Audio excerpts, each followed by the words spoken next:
Después de muchas conversaciones y no pocas risas, hoy nos hemos propuesto un reto: poner a prueba nuestra amistad y nuestra memoria lectora.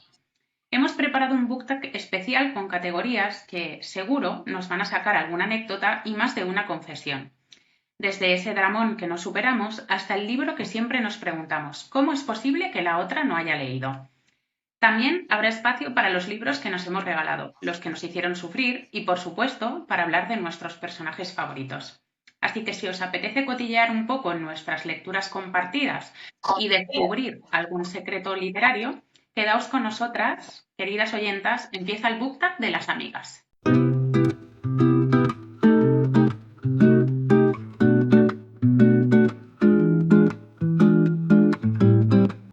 Hola queridas oyentas y bienvenidas una semana más al podcast de las literatas. Para las que todavía no nos conozcan, pues nos vamos a presentar, ¿no? Yo soy Sadie y llevo la cuenta de Instagram de literature.com y la cuenta de YouTube de Literature. Y yo soy Marta y llevo las cuentas en Instagram y de YouTube con el nombre de Antigona Lectora. Y bueno, hoy queríamos hacer un formato así un poco fresquito, ¿no? Que de vez en cuando ya está bien hacer un poquito de pausa de tanta intensidad. Y se nos ocurrió hacer este book tag que hemos visto en redes, que se lo vimos a Lao by the Sea y Matar a un lector, y luego lo hizo Ana Cuyen con, no me acuerdo quién era, luego lo Creo que enlazamos. era la Divina Comala. Creo. Puede ser. Luego lo corroboramos y os lo dejamos enlazadito todo. Y bueno, nos pareció súper divertido, ¿no? Además que es una buena forma pues, de hacer un poquito de repaso de lecturas, porque bueno, Marta y yo con la tontería, pues ya llevamos un año leyendo juntas y comentando libros y tal. Y pues eso, ¿no? Hacer un poquito de, como un álbum de fotos versión lectora. Entonces, bueno, pues vamos allá con la primera premisa. Un dramón favoritísimo. Bueno, pues en este caso ambas hemos coincidido en que un dramón favorito sería Cumbres Borrascosas. Entonces, bueno, yo creo que no es necesario hablar de qué va Cumbres Borrascosas porque es un libro como archiconocido, pero pues vamos a contaros un poco por qué cada una, ¿no? Pues ha querido meterlo en esta categoría. Y yo en mi caso fue porque fue como el primer clásico que yo leí, llevaba un tiempo como sin leer libros y cuando cogí eso fue como, pero ¿esto qué es? O sea, toda la disfuncionalidad habida y por haber, ¿no?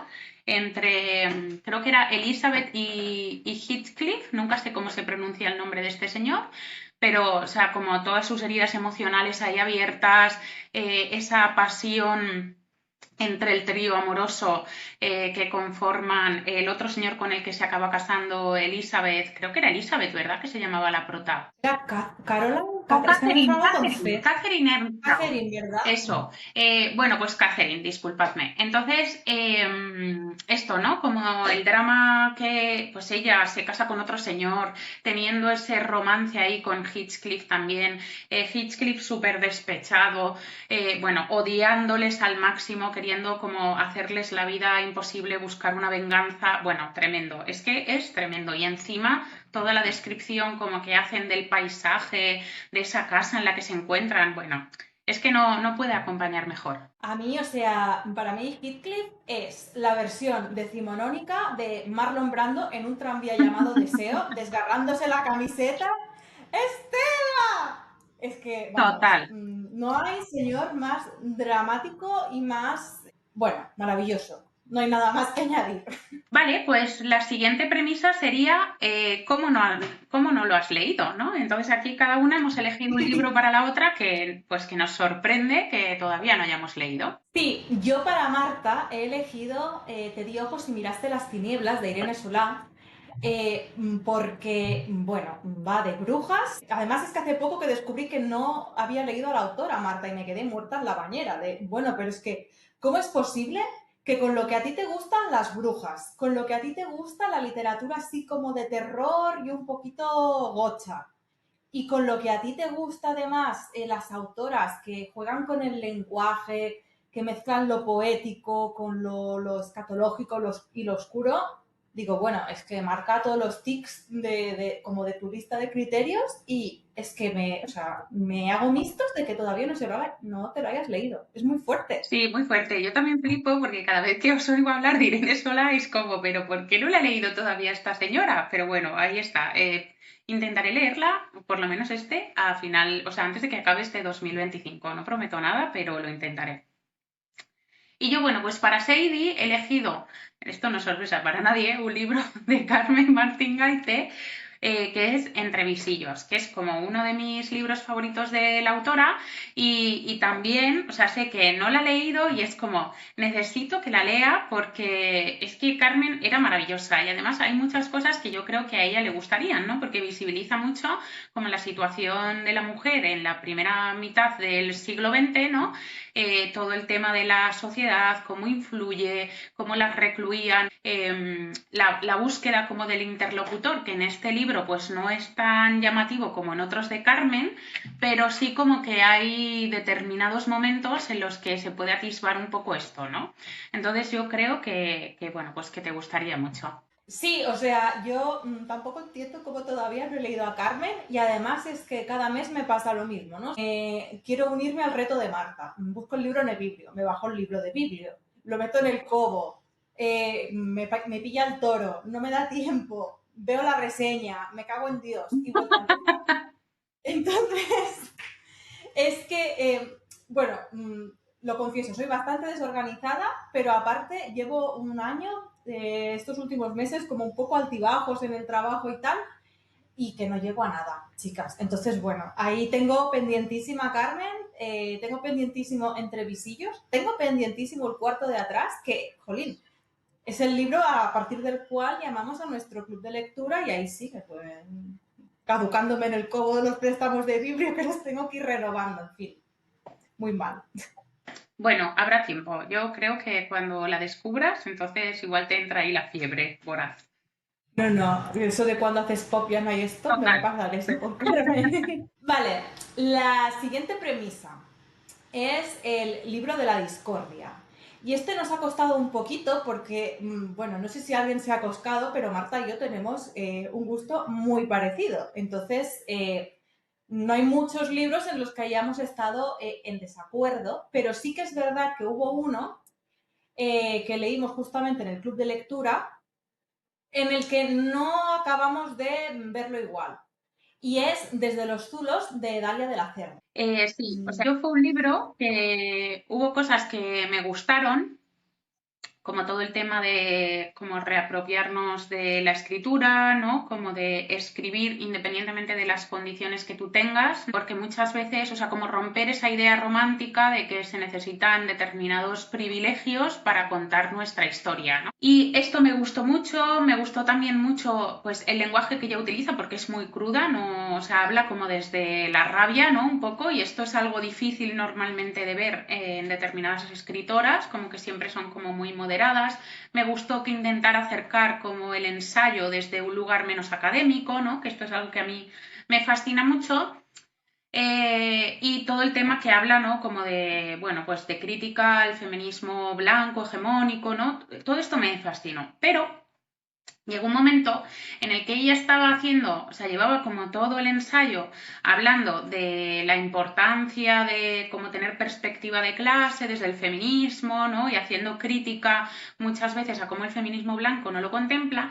Y de repente, así como de pasada, dijo que ella estaba a favor de la gestación subrogada. Y a mí esto me explotó la cabeza, porque, claro, hacer como un ensayo, ¿no? Donde tú tratas de reivindicar la importancia de la clase y de tener esa perspectiva para poder abordar todas las violencias y dificultades que atraviesan las mujeres y luego mencionar que estás a favor sin ni siquiera, o sea, que igual no era la intención de la autora, ¿no? Explayar por qué está a favor, pero bueno, como poner ahí que estás a favor de algo que perpetúa precisamente esa diferencia de clase y esa diferencia social, pues fue como, pues es que se me ha venido abajo todo el libro, porque todo lo que has ido diciendo se me queda un poco en papel mojado, no me sirve de nada que pongas a parir determinadas cosas cuando luego estás a favor de eso, ¿no?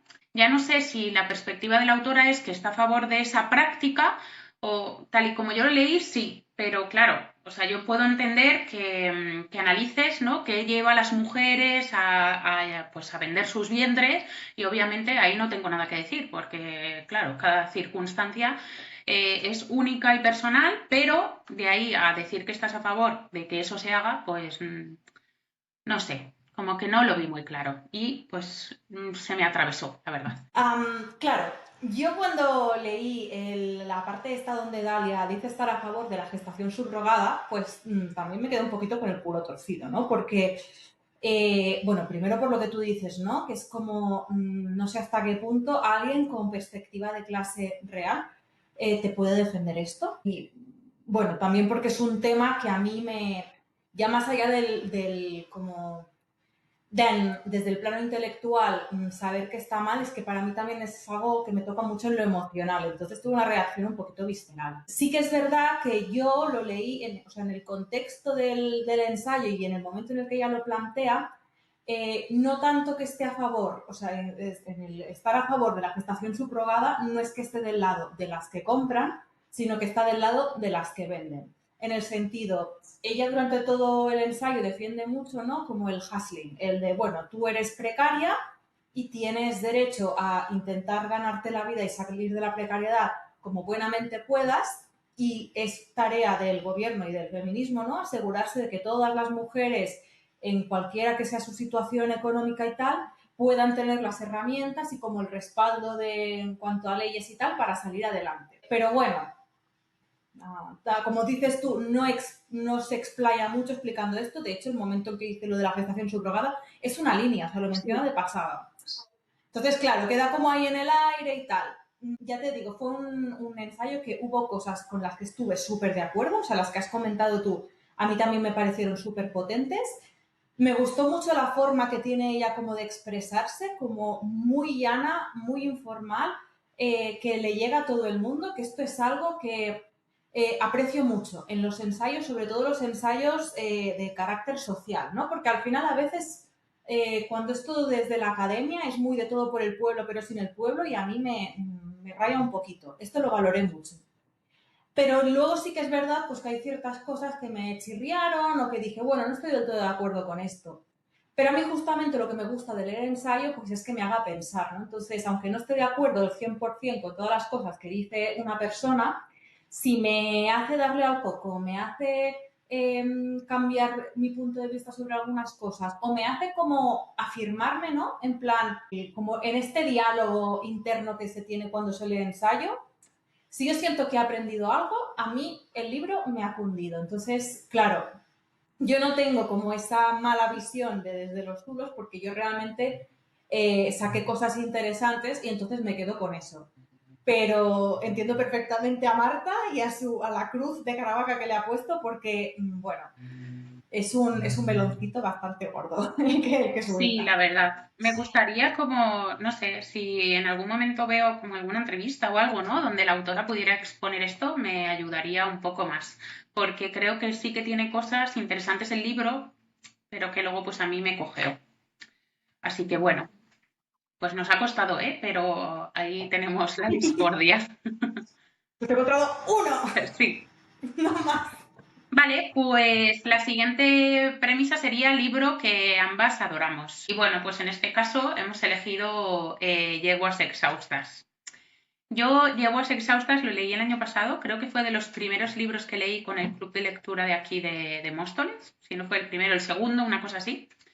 Y bueno, a mí me encantó, me gustó mucho porque ¿qué pasa? Cuando se habla de libros con perspectiva de clase o que son esto, ¿no? Son el reflejo de una generación, yo no me veo reflejada en nada. Igual por mis vivencias, ¿no? Pero no, pues no veo reflejada ni a las madres de mis amigas, ni a las mujeres que viven en mi barrio, ni... Y este libro, o sea, todo lo que ella iba diciendo era como, es que esto me ha pasado a mí, ¿no? Ella lo habla desde una vivencia personal que no estoy, o sea, yo creo que es una vivencia personal de la autora, aunque está ficcionada por un personaje y habla como de muchas facetas de la vida y muchas situaciones, ¿no? En las que, bueno, pues te ves viniendo de un barrio obrero, ¿no? Y todo lo que eso conlleva de pertenecer a una clase social. Y a mí eso fue precisamente una de las cosas que más me gustó, ¿no? El ver que, bueno, pues muchas veces incluso en el tema cultural, como puede ser la música o el cine, ¿no? Determinadas referencias que nosotras hemos tenido, las mujeres que vivimos en los barrios, siempre se han menospreciado o nos han hecho sentir que eso no era música, ¿no? Bueno, que no estaba a la altura de las grandes élites musicales o culturales. Y también el sentir que por mucho que tú tengas las mismas, entre comillas, oportunidades que el resto de tus compañeros del colegio, ¿no? Esa gente parte de un capital cultural que, pues yo, por ejemplo, no he tenido en mi casa, ¿no? En mi casa, pues no había libros o grandes bibliotecas en las que poder asomarse o poder coger referentes, ¿no? Y lo que se escuchaba era copla y flamenco y bueno, pues era un poco así. Entonces yo me vi muy identificada en muchas de las vivencias de la protagonista. Sí, yo, bueno, yo Wes Exhaustos lo leí este año, de hecho hace unos meses que me lo dejaron. Y bueno, primero la forma de narrar de la autora, o sea, porque es maravillosa cómo lo cuenta todo. Y luego por lo que dices tú, ¿no? Que son pocas veces en la que encuentras un libro que tenga una perspectiva de clase real y como teniendo en cuenta todos esos factores que quizá no son tan visibles como el mero capital económico, ¿no? Pues es evidente, ¿no? Yo qué sé, familia precaria, ay, pues no nos íbamos de vacaciones en verano, o no llevaba ropa de marca o lo que sea. Pero hay toda una serie como de características, ¿no? Que van asociadas a la clase, que pasan como más desapercibidas, pero que tú te las vas encontrando pues según vas creciendo. Por ejemplo, hay un episodio de la novela en la que cuenta cuando ella entra a la universidad y se da cuenta de que, bueno, estamos todos en la misma universidad, se supone que estamos todos igual de capacitados para estar aquí, pero mis compañeros saben cosas que yo no sé, ¿sabes? Esto que dices tú del capital cultural. Luego también pone sobre la mesa toda una reflexión súper interesante de, bueno, cuál es la cultura que es capitalizable y cuál es la que es la que tienes que esconder. Entonces, a mí me pareció súper interesante. Incluso porque mi vivencia en el barrio y tal no se asemeja tanto a la de la protagonista, yo vi más reflejada la generación de mis padres, porque ellos eran los que pasaron de, bueno, mis abuelos trabajando en las fábricas o en el campo, lo que sea, y mis padres fueron los primeros, la primera generación que tuvo acceso a estudiar algo. De hecho, mi madre fue la primera de su familia que pudo ir a la universidad y tener trabajos ya un poco más, a ver, tampoco no son políticos, ¿no? Pero bueno, y dieron como ese salto. Entonces yo soy como la generación de después, pero esto lo hablaba con Marta, hay muchas cosas de la protagonista, ¿no? Como este rechazo hacia ciertas cosas de su infancia, como intentar todo el rato como pertenecer a una clase a la que realmente no pertenece. Yo esto lo he visto mucho en mi padre, que él, por ejemplo, venía de familia andaluza y mi padre siempre ha rechazado muchísimo todo lo que flamenque, todo lo que tire como a que recuerde al barrio, es que le ha producido siempre mucho rechazo y veía muchas cosas reflejadas. Entonces creo que es una novela que quien más, quien menos, si eres de clase obrera, encontrarás cosas que, jolín, que es que o las has vivido tú, o las ha vivido tu colega, o las han vivido tus padres, y bueno, eso siempre, no sé, está muy bien. Sí, está muy bien. Está muy bien. O sea, Viviana es maravillosa, de verdad. Yo, de esos libros como inolvidables. De hecho, yo me arrepiento muchísimo se lo pedí prestado a mi mejor amigo, no lo tengo y me arrepiento. O sea, es de esos que digo, en algún día igual me lo compro para releerlo y poder subrayarlo. Porque es que iba leyendo y yo mordiéndome la mano así para no subrayarle el libro a mi amigo, porque es para subrayarlo entero. O sea, Mm, una locura. sí. Bueno, la siguiente premisa es libro que nos hizo sufrir. Y aquí hemos sufrido ya solo para elegirlo. porque esta señora que me acompaña y yo siempre leemos cosas que nos hacen sufrir fuertísimo, ¿no? Entonces ha sido como de, bueno, ¿cuál de los 57 libros que tenemos para elegir ponemos? Y hemos decidido poner una de las lecturas que hemos hecho juntas en el club de lectura, pues más recientes, que, hostia, nos hizo pasarlo bastante mal. Se trata de Aliento, Ojos, Memoria, de Witch Danticat, publicado por Consoni, que, bueno, yo creo que también este tiene como tintes autobiográficos, no es una novela, pero yo creo que hay algo de la vida de la autora, que básicamente narra como la infancia y la juventud de una niña haitiana que se cría con su tía y su abuela mientras su madre pues está en Nueva York ganándose la vida, y cuando esta niña tiene, creo que son 8 o 12 años, o sea, todavía es pequeña, su madre por fin se la puede traer a vivir con ella en Nueva York. Y entonces, pues esta niña corta con todo lo que ha conocido, con la que sería su madre de facto, ¿no? Que es su tía y su abuela, son las que la han criado desde pequeña. Y pues tiene que adaptarse, ¿no? A la vida en Nueva York, tiene que adaptarse a vivir con una madre a la que en realidad no conoce. Y bueno, la novela va de esto y nos hizo sufrir muchísimo porque uno de los temas que trata la novela es cómo ciertas tradiciones que implican una gran violencia sexual y que se perpetran entre mujeres, que esto es algo que quizá pues no se habla tanto, ¿no? Pues bueno, como es un trauma generacional, ¿no? Que se van pasando de unas a otras y que lo van arrastrando toda la vida. Y esto nos destroza. Sí, total. No voy a hacer ningún spoiler, pero yo no me esperaba ese giro de acontecimientos que se dio al final.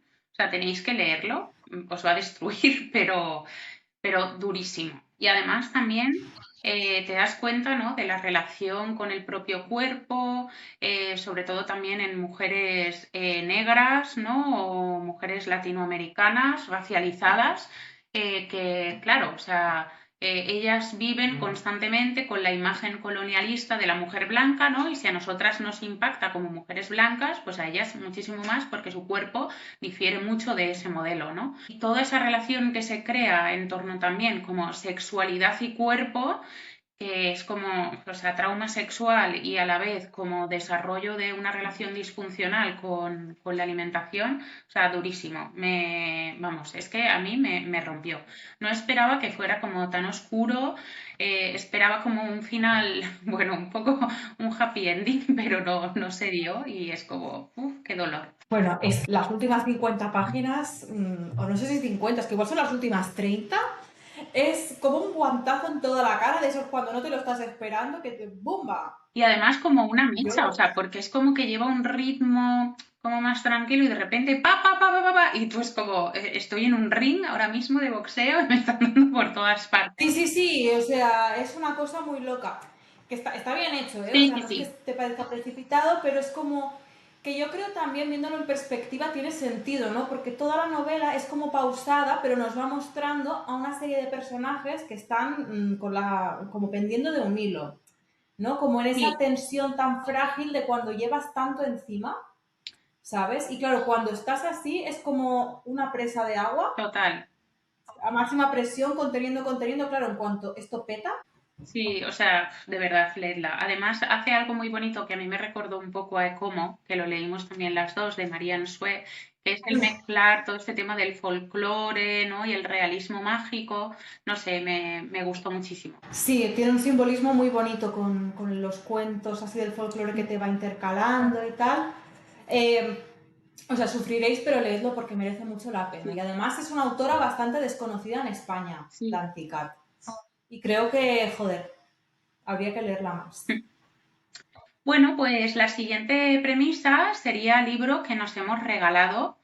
Bueno, yo voy a decir el que me ha regalado Seidi hace poco. Estábamos, cuando vino a visitarme para la Feria del Libro y para conocernos en persona, que ya llevábamos un año como siendo cibernovias, pero sin habernos visto.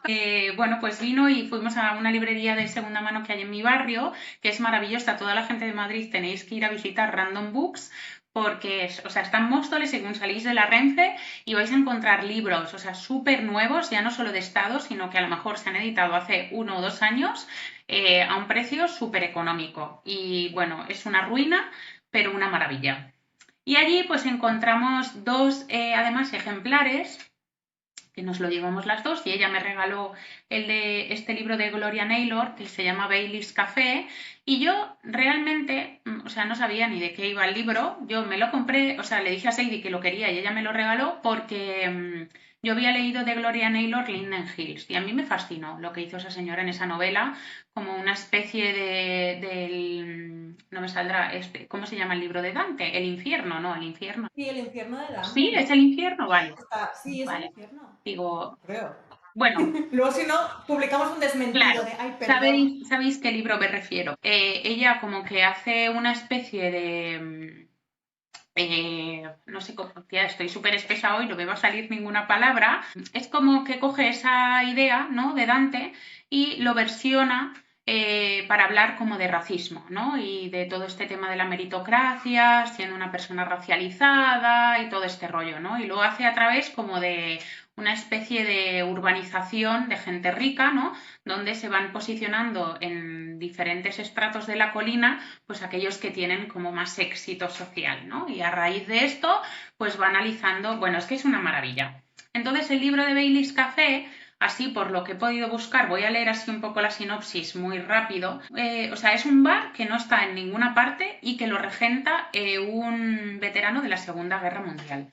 Y como que su esposa sirve como lugar de paso para quienes han perdido, o sea, quienes están como un poco perdidos en la vida. Nadie sabe qué busca cuando llega, pero aquellos que cruzan sus puertas encuentran la redención o el final de su camino. O sea, a mí esto me parece como maravilloso. Habla como que explora temas, o sea, problemáticas de clase, género, raza y sexualidad, y yo pues no necesito mucho más porque me parece una fantasía esto. Bueno, de hecho las dos nos lo compramos porque, bueno, porque es de esta autora, pero no teníamos muy claro de qué iba, solo sabíamos que nos iba a gustar. Sí. Además es que es un libro que lo edita Arde, que yo es una editorial que es que no la he visto, o sea, en físico, en las librerías, no la ves nunca, o sea, No, de hecho es que creo es... que Arde cerró. O sea, creo que es una editorial que, bueno, pues sacó varios libritos, pero creo que cerró. O sea, que creo que ya no es tan activo. Pero aún así, ni siquiera cuando estaba, yo no veía sus libros. No, no. Pero bueno, encontramos esos dos ejemplares de este y dijimos, jolín, pues para la saca, ¿cómo Total. no nos lo vamos a llevar? Vale, y yo tengo un librito muy guay que me regaló Marta por mi cumpleaños, que me lo mandó de sorpresa a casa, compinchado con mi señor esposo, y me hizo muchísima ilusión. Y es se llama La invención de las mujeres, de Oyeronke Oyeyumi. Y es un ensayo súper interesante que todavía no me he puesto a leer porque es un poco tochito, pero que le tengo muchas ganas. A ver si este verano, que estaré tranquilita, espero, de trabajo, me pongo con ello. Porque básicamente esta señora lo que hace es analizar cómo el género, como constructo social, es una imposición colonial en países africanos como por ejemplo Nigeria, que es donde ella se centra, ¿no? Porque ahí analiza una serie de culturas y cómo se interpretaba el género antes de que llegasen bueno, que llegásemos nosotros, hablando en plata, a joder la marrana. Y me parece un tema, bueno, es que yo ya sabéis que lengua, identidad, distintas culturas, etcétera, etcétera, a mí es un tema que me fascina. Y además creo que en esta época, ¿no? Por un lado, como tanta apertura a todo el colectivo LGTBIQ+, las vidas trans, etcétera, etcétera, y toda la oleada de odio fascista que se está como generando en contra, cuyo argumento suele ser el binarismo de género, no sé qué. O sea, creo que es interesante, ¿no? También tener presentes de que este binarismo de género ni es algo que ha existido siempre, ni es algo que ha existido en todas partes, ¿no? Como que ha habido otras culturas que lo han interpretado de otra manera, incluso para los roles de género asignados, ¿no? Que si no salimos del binario, pues, jolín, las mujeres, lo que entendemos como mujer en la cultura occidental y lo que entendemos como hombre en la cultura occidental, pues igual no coincide exactamente con lo que se entendía en otras culturas que nos que fagocitamos. Entonces, bueno, no os puedo contar más porque ya os digo, no lo he empezado, pero ya os contaré, no os preocupéis. Vale, pues la siguiente premisa es mi favorita, porque yo tengo muchas ganas de hablar de este libro y la premisa es libro que adoramos detestar. Entonces yo he elegido un libro, que esto va a ser una opinión impopular, y he elegido Cien años de soledad de Gabriel García Márquez. Porque mira, yo no voy a criticar el cómo está escrito, porque, o sea, como a nivel de horario, ¿no? Y de narrativa y la construcción y todo esto, una joya. Pero a mí esto me parece una soberana, o sea, tomadura de pelo. Primero, porque, tía, yo es que me voy a desahogar. Porque, claro, este libro se vende como que fue el primer libro de realismo mágico y es mentira. O sea, vamos, si pusieran una prueba de polígrafo de estas, de que hacían en Antena 3, porque, o sea, el primer libro como de realismo mágico fue el libro de Elena Garro, Los años del porvenir, ¿se llama? Sí, ¿no? Sí, Estoy muy espesa los hoy. recuerdos, Los recuerdos, los recuerdos del recuerdos, porvenir. los recuerdos del porvenir, que yo no he leído, pero fue el primer libro como que abrió un poco las puertas a esto y pues debido a su señor esposo y a todo el boicot que se le hizo a Elena Garro, este libro ha pasado desapercibido y luego pues bueno, tenemos aquí a Gabriel García Márquez como el inventor del realismo mágico, pues no.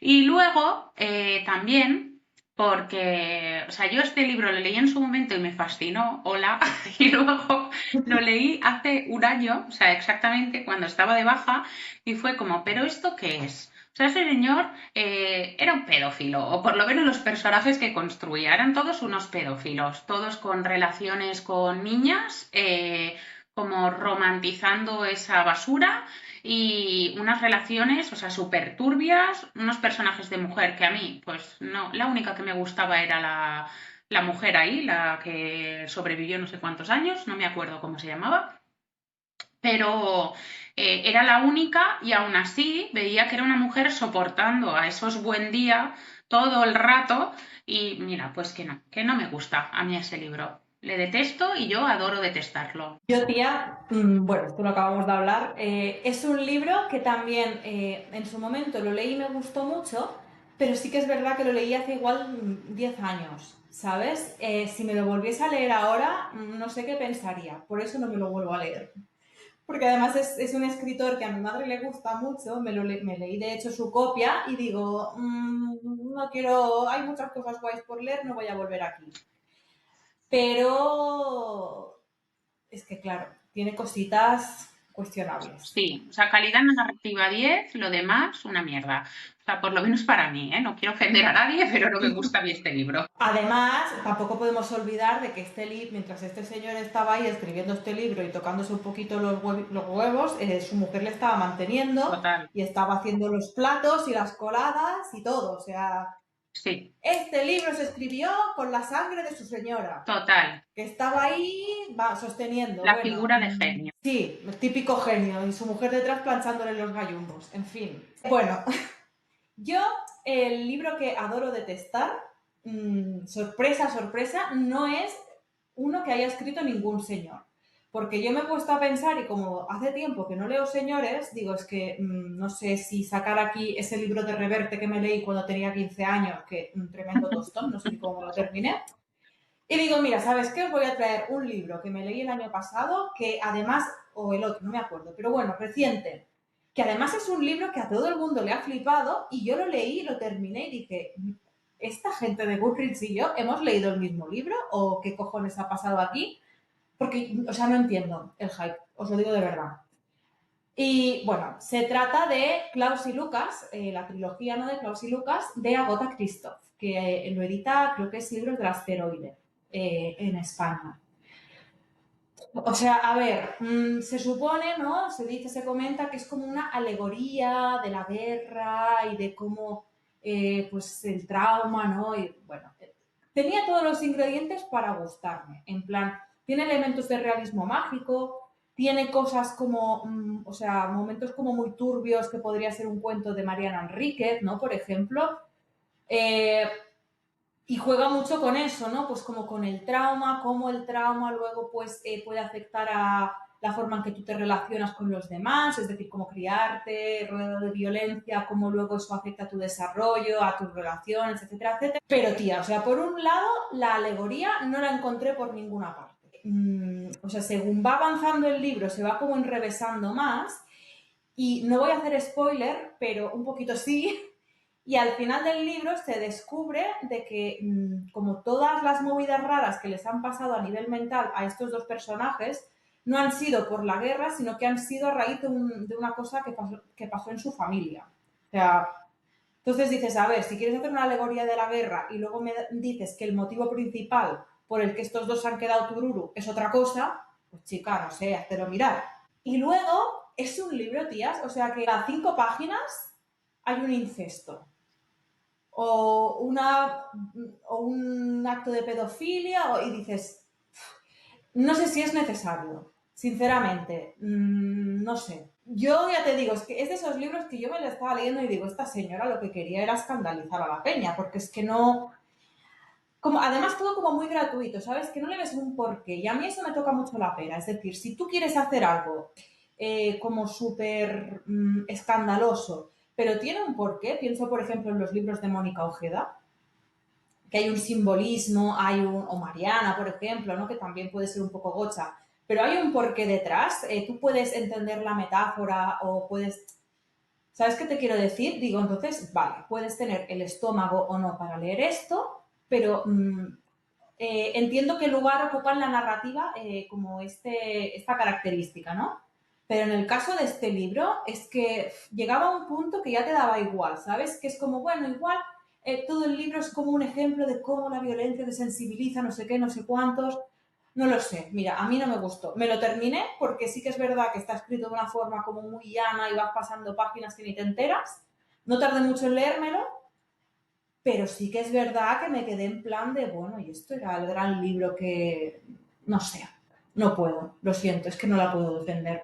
Sus ensayos sobre su proceso de escritura y tal me gustaron, pero es que este libro digo, mira, para falcar una mesa se va a quedar algún día.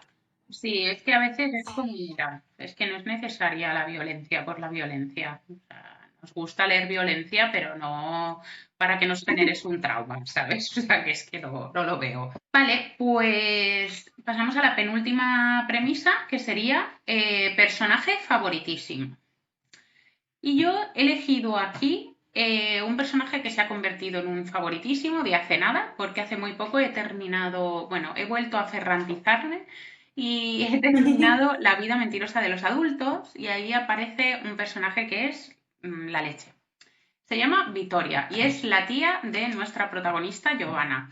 Y bueno, Ferrante juega mucho, ya jugaba mucho en La amiga estupenda, ¿no? En todo este tema de visibilizar el desclasamiento, ¿no? Personajes como muy de barrio, napolitanos, con un dialecto a veces, bueno, no lo sé porque no lo pone en napolitano, pero sí que cuando veías la serie, ¿no? Veías que son como bueno, hostil o bruscos, ¿no? A la hora de hablar en comparación con otros personajes que igual pues no utilizan el dialecto napolitano. Y Vitoria es la representación de esto. Es una mujer que es, bueno, odiada prácticamente por toda la familia y es precisamente odiada porque se le ha colgado el San Benito pues, de una mujer que es como el arquetipo de la bruja. Entonces todo es como horrible en ella, es una, bueno, una tía envidiosa que solo quiere el mal para los demás, que lo único que quiere es perjudicar a todos, ¿no? Este rollo de cliché barato y ella a mí me parece la leche. Es una tía que no tiene miedo a expresar sus emociones, una tía que dice las cosas claras, ¿no? Que precisamente por decir las cosas claras, ahí se mide como el autoritarismo desde un lugar distinto a si eres un hombre o una mujer. En mujeres son conductas no aceptables y en hombres es como, ¿sabes? Manga ancha para todos. Entonces, bueno, pues es una tía mal hablada, una tía que habla de su sexualidad sin reprimirse de absolutamente nada y una tía que dice, aquí estoy yo y tú no me vas a venir aquí a marear. Entonces, bueno, maravillosa Vitoria, tenéis que conocerla. Yo tengo muchas ganas de volver a ferrantizarme porque, bueno, estoy todavía procesando mi duelo por el fin de la saga Dos Amigas y ya le tengo el ojo echado a este y a otro que ahora no me acuerdo cómo se llama, pero que está en el biblio de Ferrante y que digo, esto me va a gustar. Entonces, bueno, ya te contaré cuando me ponga con ellos. Yo el personaje que he elegido, para no volver a repetirme y hablar de Betty porque soy muy pesada, es Asís Taboada, marquesa de Andrade, que es la protagonista de la novela corta Insolación de Emilia Pardo Bazán. Esta señora es maravillosa, o sea, en muchas de las novelas, bueno, al menos en las que yo había leído de Pardo Bazán hasta ahora, que eran Los Pazos de Ulloa y La Madre Naturaleza, personajes femeninos como que encajaban un poquito en la pobrecita, la mártir, la sumisa, que hay, no sé qué, no sé cuántos, o en el papel de la, bueno, arrabalera, que a mí me da igual todo y hago lo que quiero, pero como con caída moral o como con un mal final para el personaje o como con algún tipo de característica que la degradase, ¿no? Entonces, esta novela corta me pareció muy guay porque su protagonista, que es como esta marquesa que todavía es joven, ¿no? Pero se ha quedado viuda y vive tan tranquila y tan pichi, por las fiestas de San Isidro conoce a un señor que es más joven que ella, que además es andaluz, creo que era gaditano, y que bueno, pues también un poquito un Viva la Virgen. Es como una especie de Zetangana, ¿no? Pero Total. del siglo XIX. Es que a mí me daba esas vibes, o sea, yo me imaginaba Zetangana, pero así como con el traje galdosiano. Bueno, total, que se camela a esta señora, se la lleva por ahí de San Isidro, la señora se pilla tremenda turca que no se aguanta de pie. Y pues bueno, que es como que se prenda de este chico y bueno, no os voy a contar qué más pasa, pero una cosa que me gustó mucho de este personaje y que lo distingue, ¿no?, de los personajes femeninos de otras obras de Pardo Bazán es que es una mujer que dice de, oye, mira, la sociedad me dice que yo haga X, pero a mí me apetece hacer Y, pienso que tampoco pasa nada porque yo haga Y, y voy a hacer Y. Y ya veremos qué pasa. Y no sé, me gustó mucho eso, la verdad. Sin caer pues en eso, ¿no? Como en ese dilema moral, en plan tolstiano, de, oh, por Dios, mi vida, ¿por qué yo no? No, no, o sea, todo muy... Se deja fluir la señora y eso me gustó mucho. Sí, además es que está inspirado, o sea, ese personaje un poco en ella. Y, Total. y bueno, fue un poco una forma de contestarle a don Benito, porque ella se lió una vez con un señor que no me acuerdo ahora de su nombre, y Benito como que le dijo que bueno, que qué estaba haciendo ella. Y entonces esta fue su forma como de decirle, es que el otro señor es súper conocido y no me acordaré del nombre.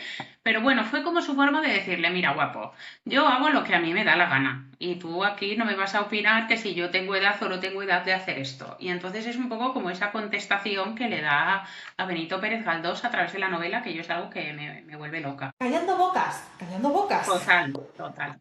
Vamos con la última premisa, que era un libro de cuentos, ¿no? Entonces, yo también, para no volver a hablaros de Lucia Berlin, porque es que ya debéis estar hasta el papo de mí y de Lucia Berlin, he querido hablaros de dramas rurales o dramas rurales en castellano, escrito por la escritora catalana Caterina Albert, que yo es un libro que leí en bachillerato, me impactó muchísimo porque dije, ¿cómo es posible que esto se escribiese en el siglo XIX y que lo escribiese una señora?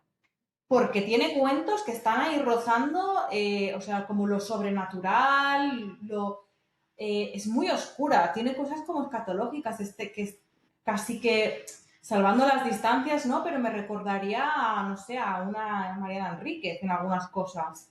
Es, bueno, es que me quedó como, jolín, que cuentos más guays. Y luego al ser más mayor, eh, me he dado cuenta de que es una escritora además que fuera de Cataluña no se conoce mucho en España. Y en Cataluña la conocemos porque, bueno, al menos hasta hace unos años entraba en la selectividad, entonces la leías en la asignatura de catalán en el cole, ¿no?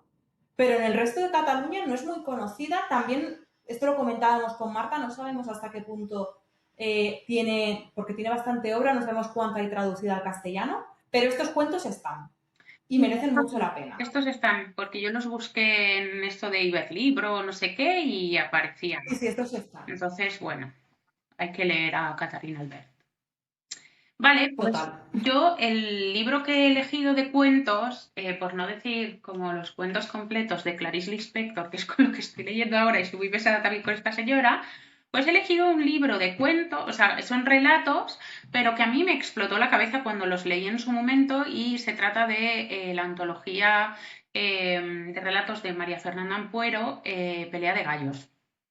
Y es que, bueno, este libro me lo regalaron y yo cuando me lo regalaron por recomendación de una amiga, creo que me lo regaló Jorge, me lo recomendó, bueno, se lo recomendó a él una amiga. Y cuando, o sea, yo estaba leyendo eso, era como, es que esto es terror, claro, porque te está hablando, o sea, era la primera vez que leía como algo así de, como cotidianidad y terror social, ¿no? Era como, o sea, estoy leyendo algo que es como del día a día, ¿no? Pero que hay terror aquí dentro. Y fue como que me explotó la cabeza. Fue como mi acercamiento también a estas autoras latinoamericanas, que ha habido como mucho boom, ¿no? De este terror gótico. Y bueno, pues la verdad es que me fascinó. Ahora mismo no me acuerdo de ningún nombre de los relatos, pero tengo la sensación, o sea, de que cuando lo terminé fue es como, esto me impactó muchísimo como lectora. Yo a ella la tengo pendiente. Hablan muy a menudo de ella en Aquelarre Lector, que a mí me encantan ellas dos, siempre estoy apuntando pendientes. Y a ver si cae pronto, pero claro, hay tantas cosas que... Pero sí, sí, tiene muy buena pinta los cuentos de María Fernanda, Sí, la verdad. Pues hasta aquí las premisas que habíamos preparado hoy para vosotras. Esperamos que os haya gustado este episodio, que os hayáis apuntado unos cuantos libritos para buscar barra leer. Y bueno, pues antes de terminar el episodio y despedirnos de vosotras, pues como siempre, Marta, preguntarte qué estás leyendo ahora.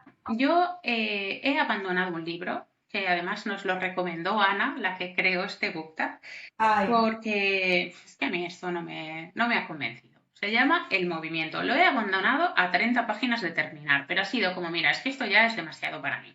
Y tiene una premisa súper guay, ¿no?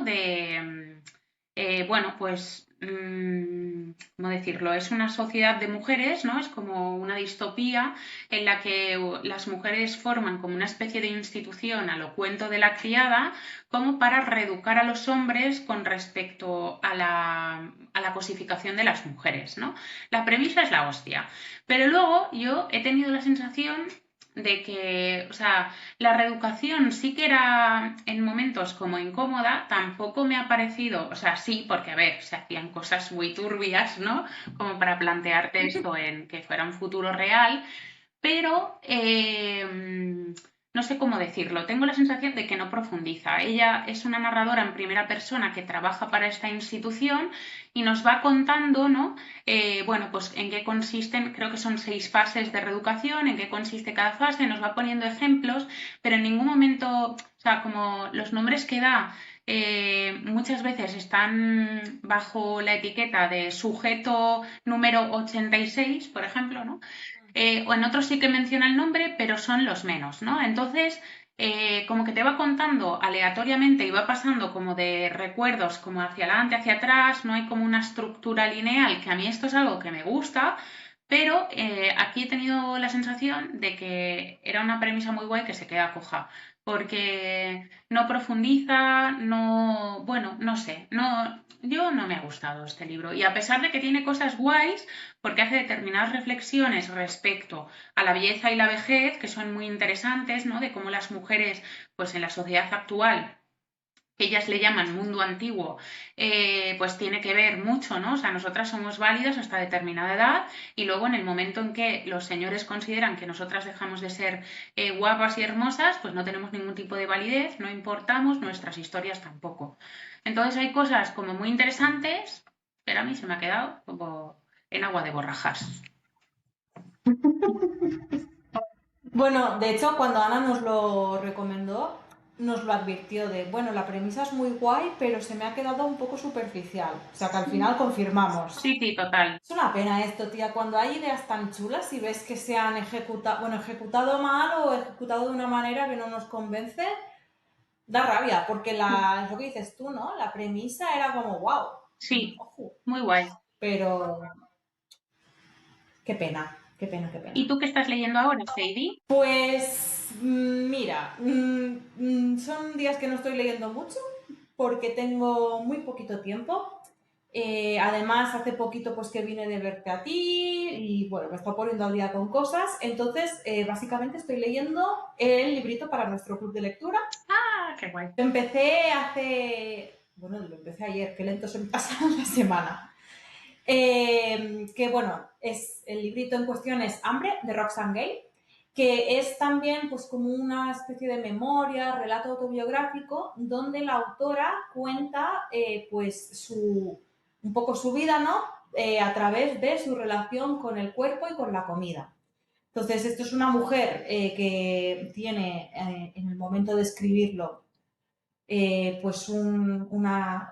No es más que obesidad mórbida, le llama como superobesidad o algo así, es decir, es una mujer muy grande que lleva teniendo pues muchos kilos de más durante toda su vida y cuenta un poco pues cómo ha sido vivir así y también un poco la raíz de este problema, ¿no? Que es, bueno, pues ella de muy jovencita sufre un abuso, sufre una violación y a raíz de esto, ella como que empieza a comer, ¿no? Como para hacerse, en sus palabras, ¿no? Hacerse repulsiva y que no le vuelva a pasar, como para sentirse segura en su propio cuerpo.